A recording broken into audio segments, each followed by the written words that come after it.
Well, we were trying to decide if we were going to wear like concert tees from the 80s or what, but this week on the podcast, Gen Xers, we're getting close to retirement, Sean, and I'm not all that happy about it. But whether you're cranking up some Prince or some Van Halen or Madonna, whatever your thing is, Gen Xers, it's time to start thinking about the fact that we're at that age, man. How you doing?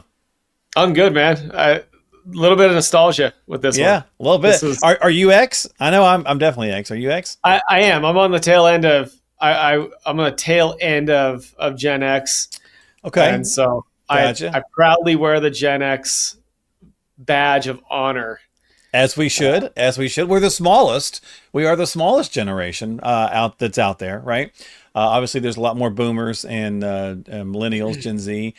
They always change these numbers. Now it's 65 to 80, 1965 to 80. So if you find yourself in that window, you're in here. And, I guess the conversation, Sean, is going to be around the fact that as you're starting to see clientele who are Gen Xers, is it a different set of conversations? Is it a different kind of philosophy than maybe their boomer parents, for example, right? Well, I mean, think about this because I mean, we're both Gen Xers. Like, and as I was reading through some of this topic, it took me back to growing up in Southern Wyoming. As a kid, I was the latchkey kid. I was a Me latchkey too. kid from the time I was 8 Yep. um, until the time I graduated high school. Yeah. That's just how it was. You got If I home, forgot my key, you got your I stuff. was Yep. stuck outside. Oh yeah. And you had like, you got home and you knew the drill. Like a lot of us were good at it. Like, like I'm gonna goof off until 30 minutes before mom and dad gets home, but then I'm gonna have everything done. My dad got smart. He used to come in and put his hand on the TV top. Because there were tubes, and so if I didn't have Yeah. that thing off enough time, it was going to still be warm. And he's like, "Yeah, you were really doing your homework and not watching TV. Like I'm going to fall for Yeah. that one, right?" So Well, just say like if I forgot my key, I was stuck outside until somebody came home. We didn't have cell phones. Our parents really didn't know where we were most of the time. Hose yep. water is still the best water. Like I will argue every once in a while. I'll just go outside on the hose and just take a rip just to remember what it's like. That's right. That's right. So but if you look at that, it's also it's very independent generation Yeah. of Yeah. people. Yeah. Because we had to be so independent growing up. In a lot of cases, Gen Xers were two household incomes or big divorced family. Like, I think we're single definitely, yeah, household. I think that's became more of the norm with our generation, right? Mhm. Because most families had to have two jobs, right? Which is why we were latchkey kids. Right. So yeah, Or single parent household where sure, because divorce was more prevalent sure. in that era. So I mean I'd say that we're a pretty tough generation, way tough for the millennials. Yeah. Well, and we're the smallest, right? We said, so Yep. we like to wear that badge, proudly, but we also saw financially, kind of the death of pensions, during our time. Obviously our parents probably had them. Some of my friends who have worked at the same job the last 30 years, they've had them. But if you started bouncing jobs, you probably didn't get one. Well, and over the last 20 years, 25 years, there's been some financial hardships. Oh, You yeah. look at 2000 through 2002, the Great Recession of 2000, end of 2007, 2008, beginning of 2009. Then, oh man, we went through COVID. Oh, then we went through rising interest rates. And, so there's been a lot of changes and a lot of challenge over the last 25 years. It doesn't mean that the markets haven't done well, Right. but there's been 4 pretty big economic periods of time. Yeah. And, our generation, we're the 9/11 generation, right? We understood what that did to our country and how that brought our country together, but also some of the financial hardship that came with that. Yeah. Well, so let's talk about that a little bit. So, we are financially unprepared. About half of Gen Xers say they are not confident at all that they are going to be able to retire. Now, typically we've been hearing that about boomers for a while, but over half of Gen Xers, and I guess statistics are showing that we don't have enough. Just as an example, and we'll get to debt in a minute, but on average, Gen Xers have the most debt as well. So there's a lot to unpack if you're now over 50 because your brain, and we've talked about that before, has said, maybe I better get serious about retirement. It's getting close here. Yeah, it's like, it's okay. It'll be down the road.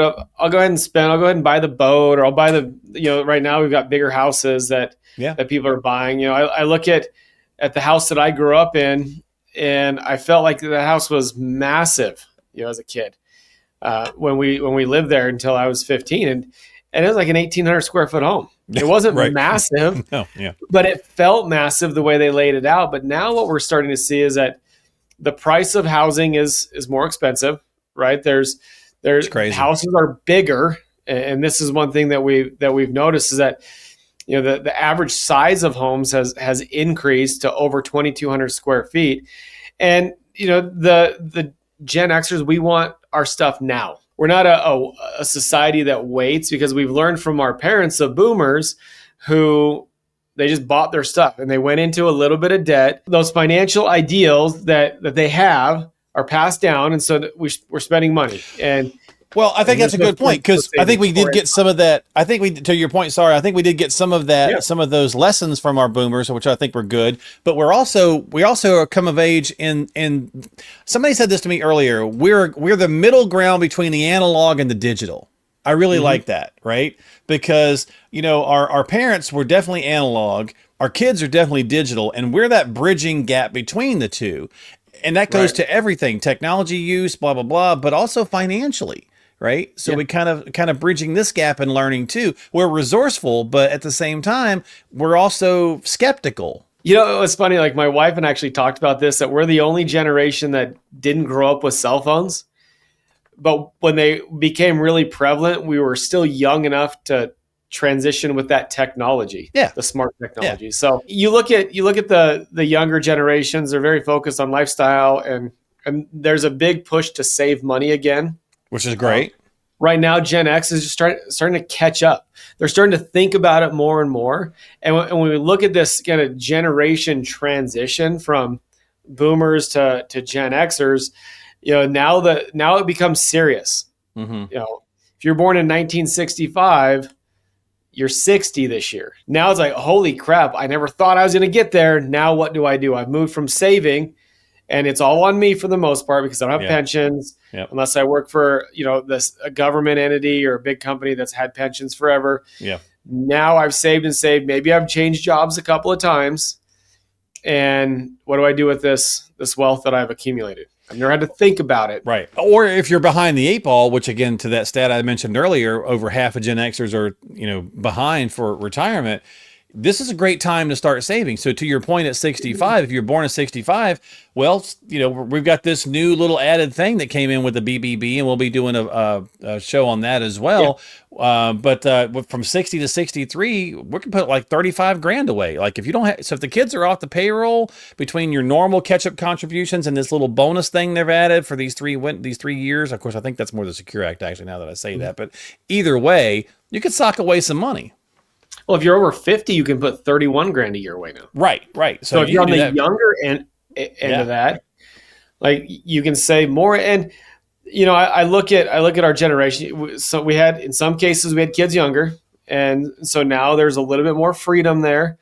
But yeah, there's a lot of opportunity to continue to save, and if things go well, which we think they will, we could see a pretty good economic tailwind that's going to help. But there's no substitute for saving while you can. Well, let's talk about the debt a little bit. So I mentioned that on average, Gen Xers are about $157,000 in debt, according to this little research paper here. You know, that's a lot. That's a lot walking it as we're getting closer to retirement. And I don't think I'm pretty sure that's not counting the home, right? Because home prices are obviously quite a bit higher. So when you're seeing people come in for the first time, and this is a different demographic now, what seems to be the biggest concerns for Gen Xers, and how are you kind of addressing some of those? Well, in a lot of cases, what is this debt? It's usually the toys, right? It's the RVs, the trucks, the boats, the trailers, cars for sure. Yeah, the cars. You know, cars are expensive, and we saw, you know, during a rising of interest rates that spending moved away from trying to buy new homes or refinance. People just buy a car instead. So they'd really rack up some auto loan debt. So we are seeing vehicles as a big expense. Credit card debt is rising. And once we see the Fed start to lower interest rates, we do feel like maybe some of that debt's going to get wiped into mortgages. Right. But it's even the conversation, like my wife and I have these conversations. We're both 45. We're the tail end of Gen X. Right. And it's like, okay, our kids are graduating high school, our daughter in 2 years, our son in 7. What's our next phase look like? And how do we start to prepare for that? Mm-hmm. You know, do we downsize our home? Do we do some of these things to start to prepare ourselves for retirement sooner? Well, one of the things about our generation, Sean, is that we're resilient, right? And the term side hustle's been around for a while, and I know the younger generation claims that, but I think we invented the actual side hustle, if I'm not mistaken. Because again, a lot of times, in the 80s and stuff, we were just, you weren't making. I mean, my first job for years, it was $3.75 an hour was. Or $4.25, I think was, minimum wage or whatever, right? So you were getting creative with some stuff. And so I think we got to think about that now. So to this point, Northwestern Mutual reports that Gen Xers need about 1.07 million, to retire comfortably, but they project they're only going to have roughly about 600 grand, leaving about $603,000, leaving about a $467,000 gap. Well, we talked a little bit about, the fact that we're going to have some good runway here in catch-up contributions, but we're very entrepreneurial in spirit as well, right? So you really need to start thinking about how are you going to generate this income and generate this income gap? I love when bipartisan companies come out and tell us that you're going to need $1 million. And I'd say, well, what if you don't? And here's kind of my thinking behind that. So just this $1 million number, 600,000, whatever it may be. But let's say, you come in and you say, Sean, I've accumulated 600 grand. I've worked really hard to accumulate this. This is really important to me. Northwestern Mutual tells me that I need $1 million. I'm never going to get there. So you're beat down a little bit. Right. But your income need is like $7,000 a month. We'll just call it that. Okay. Well, as it currently sits, and let's say your Social Security is $3,000. Okay. You need $4,000 a month.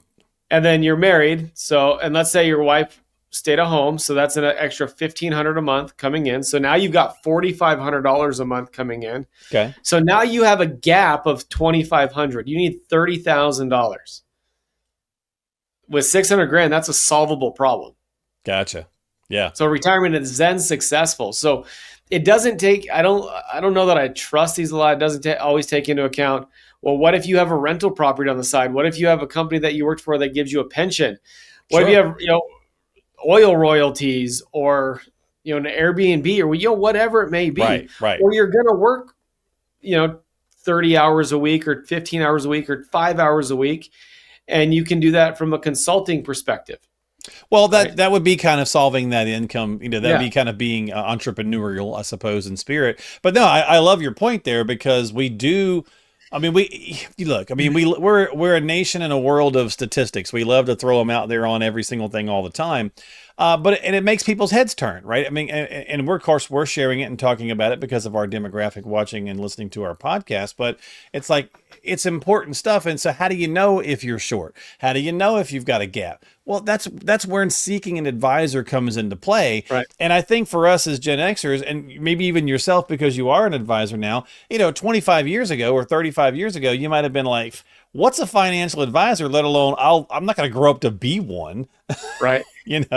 But now I think it's more commonplace for us to go, I need to talk to somebody. I need to talk to a guy or gal who can help me with some of this stuff. We're seeing younger and younger demographic that wants to take it serious. Yeah. And the days of working for, GE for 40 years, they give you a pension, gold watch, and maybe you've saved some money in your 401k. Those are long gone. And in a lot of cases, people have multiple employers throughout their lifetime, throughout their career. Right. And then it's important, okay, where do I go? What do I do with these assets? How do I make sure they're as efficient as possible doing what I want them to do when I want them to do it? Good point. So. Good point. Do you feel like we're more accepting maybe of financial advice and help than maybe our parents were, than maybe some of the boomers were? Or what's your thoughts there? I don't think it's as taboo. Okay. Our parents were private people. Sure. Right. By nature of the generation. And, yeah, my grandfather, who was a Korean Vietnam vet, he didn't talk about anything. Right. He didn't talk about finances. He didn't talk about the war. He talked about his family, and that was about it. And Yeah. then our parents grew up in that household to where you didn't talk about finances. Yeah. So I didn't know my mom, for example, who was a single mom. I didn't know her financial situation or have an inkling of what it was or how hard it was for her until I built her plan. Oh, wow. Yeah. Yeah. So My dad was born in 32. He was obviously too young for World War II, but just by a smidge, but he was born in 32. And so, he was 40 when I was born. And so it was like, he was already getting close to the retirement thing. And he never talked about any of that, anything that was related to money other than, your kid, here's your allowance, that's about it, so yeah, I think I like that it's not as taboo. And so hopefully we're a little bit more open to having some of those conversations and saying, hey, give it. And I think we also kind of give it to me straight, right? Just what's the deal? Hey, I think people are smart enough to know, hey, fees, they're financial advisory work. There's a fee associated with it. True. And, we just met with a guy in California the other day, and the conversation wasn't like, oh my goodness, your fees are terrible. It was just, hey, here's what you're paying. Yeah. Are you getting that much in value, or are you not? If you are, great. Pretty black and you're white. in a good spot. If you're not getting that value, then let's continue to have a conversation. But I think people are more willing to pay an advisor fee for good advice. Yeah. They want to understand what they're paying for. They want to understand what their plan is going to look like, and they want to know that everything that they've done to this point in time is either going to put them in a position to be successful or not. Yeah. And I think that's across the board generationally. Damn, that's a great point. Well, at the end of the day, Gen X, it is about our time, right? So if you're, 50 or over, it starts kind of waking up in you. That's like, I need to maybe get serious about this. So you don't have to necessarily feel old per se. Just get in the car, crank up some Metallica or whatever it is that you want to listen to on your way to the advisor and have a conversation, turn on some Tom Petty or whatever your favorite music is from our era, and jam out on the way to see somebody like Sean and get some help, because it's coming. And that's a good thing, right? If you really stop and think about it, it's a good thing. We've lived through it. We're on our way to retirement, so let's get there and enjoy it a little bit. So if you need some help, there's links in the show descriptions down below to get in touch with Sean and get onto his calendar and have a conversation and talk about what it is that your needs are going to be for your specific unique situation. Don't forget to subscribe to us on Apple, Spotify, and of course YouTube. Hit that notification bell, thumbs up, and subscribe, of course, so that you can catch new content as it comes out. Sean, my friend, thanks for breaking it down, and glad to have you in the generation, man. Hey, we're here. Go outside, get some hose water for fun. That's right. Exactly. We'll see you next time here on the podcast. Thanks for hanging out with us here on Retirement Elevated with Sean. This video has been prepared for educational and marketing purposes only. The information in this video is general in nature, does not constitute personalized investment advice, and does not provide a complete analysis of the subjects discussed. All investments involve risk, and different types of investments involve varying degrees of risk. There can be no assurance that any specific investment strategy will be profitable or suitable to you. Additionally, although information presented in this video is believed to be factual and up to date, we do not guarantee its accuracy. You should consult an attorney or tax professional regarding your specific legal or tax situation and should consult a professional advisor before implementing any of the strategies mentioned in this video. Investment advisory services are offered through Elevated Capital Advisors LLC, an SEC-registered investment advisor affiliated with Elevated Retirement Group LLC. Registration as an investment advisor does not constitute an endorsement of Elevated Capital Advisors LLC by securities regulators, nor does it indicate that the firm has attained a particular level of skill or ability. Insurance advice and products may be offered by a third-party insurance producer, which may be affiliated with Elevated Retirement Group LLC and Elevated Capital Advisors LLC. Mark Killian and Third Wheel Media LLC receive compensation for their assistance in preparing and hosting this video.